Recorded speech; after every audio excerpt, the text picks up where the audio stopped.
What if you stopped decorating your life with all the wrong stuff? I'm Morgan, and this is Conversations with My Walls. Let's get into it. Why do so many stories lie to us? I think what's worse than realizing that is when you realize that you're in on the con, because as a writer, I'm so guilty of this.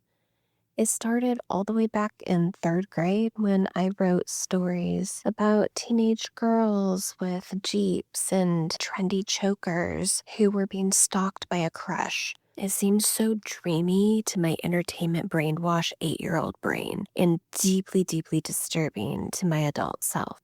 But when I look back, it makes sense. I was a child who had a hyperfixation with Seven Brides for Seven Brothers, which my parents checked out from the library. Literally, if you're not familiar with this, the entire plot is kidnapping and Stockholm Syndrome. But I thought Rest Hamlin was cute and therefore excused what I thought was a slightly intense but socially acceptable form of courtship. I know, right?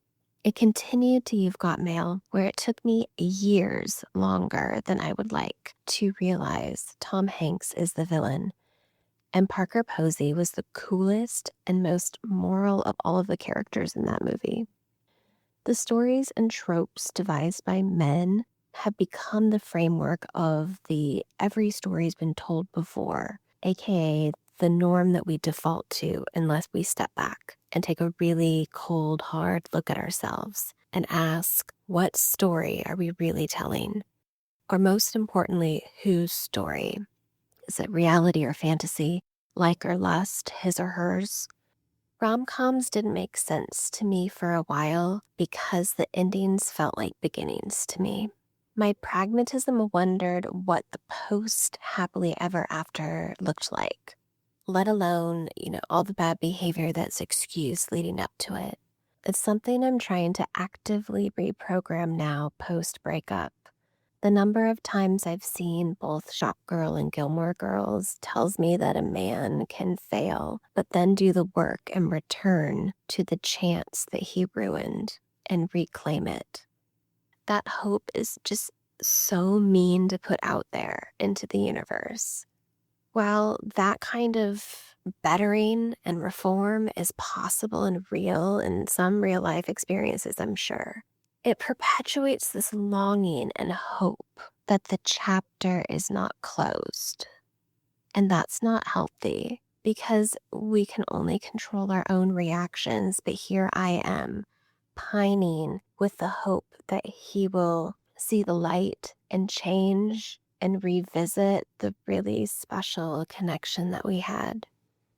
The stories that we consume model to and tell us what to expect from others, and that is so dangerous.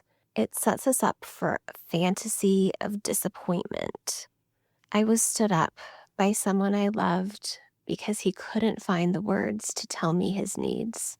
Needs I would have bent over backwards to accommodate.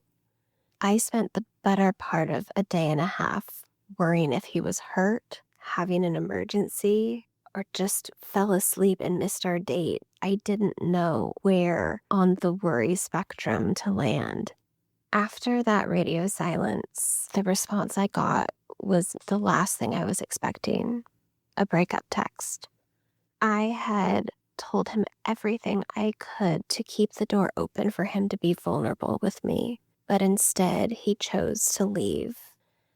Those actions do not scream, "This man will come back to you." I know that, but my mind is programmed to crave that second act, that second chance, the reform, the betterment chapter, or even just his willingness to try again with the promise of a different communication approach on the table. Movies and TV make breakups worse, period. It is a fact that I believe so deeply now. I think a lot of the scenes and films I idolize are so much better utilized as cautionary tales than beacons of hope. But it takes so much energy to burn through the dopamine hit that these stories provide to get to the truth, which is the right person won't hurt you at all. Even as I say that, I'm struggling because I know real life isn't perfect. We all make mistakes, but I'm in the group of people who have more experience watching fake depictions of life than actually being out there living it. Is there a high worth, equitable couple out there in their absolute highest value relationship who overcame this kind of situation?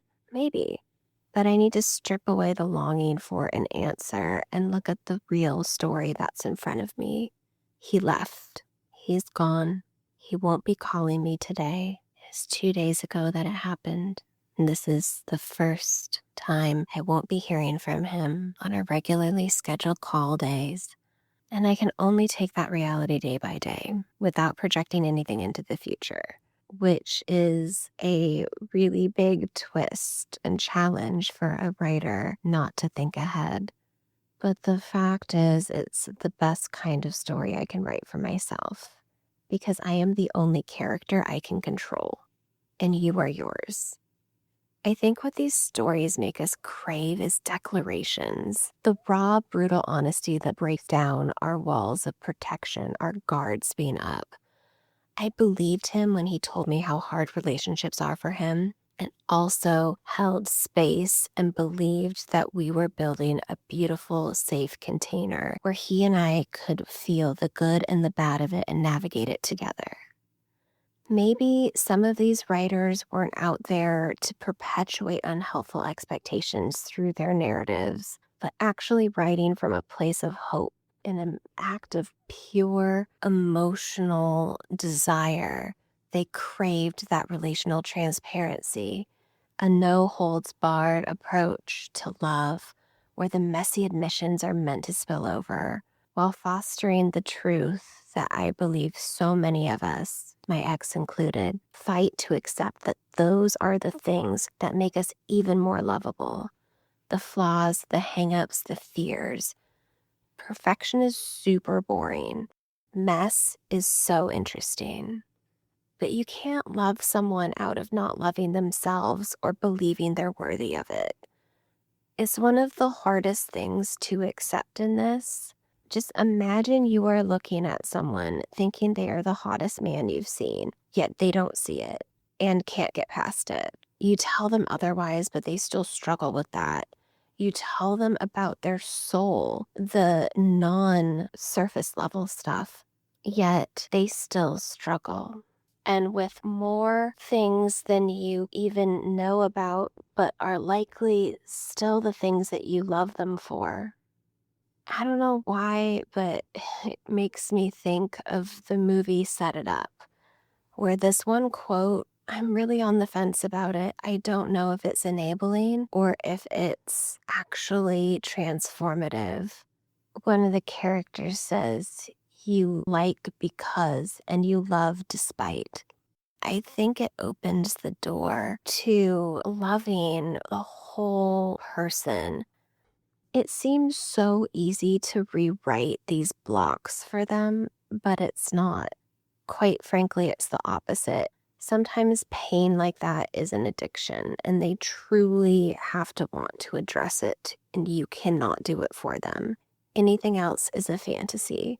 It's me making up the end result that I desire for my comfort, my hope, my denial of this breakup that I found myself in, which are all very human to want, but just another source of stretching out the pain of the experience. Sometimes it's a matter of wanting to win also that's programmed in us. Without the success of an ongoing union, I have lost. Not just in general, but the specific human. It creates a dynamic to cling to something even when in your gut, you know things weren't optimal. And I have to turn off the part in my head that keeps replaying, but it could have been. But he could have chosen differently. We also live in a society that rewards relationships with congratulations. And this is a huge thing that I think this all boils down to. Movies about single people achieving something doesn't have an entire genre dedicated to it, but it should. And this is the spotlight moment of this whole thing. How real stories need to be told We have to decide who we want to lift up, what narratives we want to lift up. Celebrating single people is pretty incredible and rare. The movie Frances Ha is one of the closest things that I can think of. There's relational elements in it, but it spans from friendship to colleagues to a few dates, but nothing romantic. I don't know, what should we call that genre? Because this is the real life reprogramming we need. And I am working so hard to go all in on that story. If this sparks something in you, make sure you're subscribed so you never miss an episode. As the series continues, you won't want to miss a beat. And if you're ready to bring more conversations into your life, you can explore my latest art prints at morganlindsaynelson.com. And in between them, take care of your space and conversations both inside and out.